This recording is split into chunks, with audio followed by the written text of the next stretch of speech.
Star fruits మనందరికీ తెలిసిందే కదండి. ఇవే స్టార్ ఫ్రూట్స్ అన్నమాట. ఫ్రూట్ని అడ్డంగా ముక్కలుగా కట్ చేస్తే అచ్చం స్టార్ లాగే వచ్చాయండి ముక్కలు. ఇవి యాంగిల్స్ ఉన్నాయి ఈ స్టార్ ఫ్రూట్ ముక్కలకు కూడా. ఇవి చిన్న ముక్కలుగా కట్ చేసి మిక్సీలో పెట్టి ఇలా క్లాత్లో వడగట్టుకోవాలి. వడగట్టుకున్న తర్వాత డైల్యూట్ చేసుకోవాలి. ఇలా కొద్దిగా తగినంత వాటర్ పోసుకొని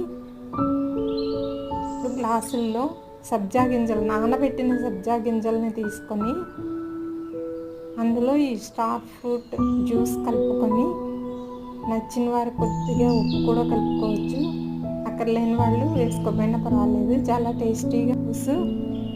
హెల్త్ ఆయిల్ అయితే కొద్దిగా వడిలినట్లున్నాయి ఈ వేడికి, ఎండ వేడికి, కానీ ఫ్రెష్గానే ఉన్నాయి.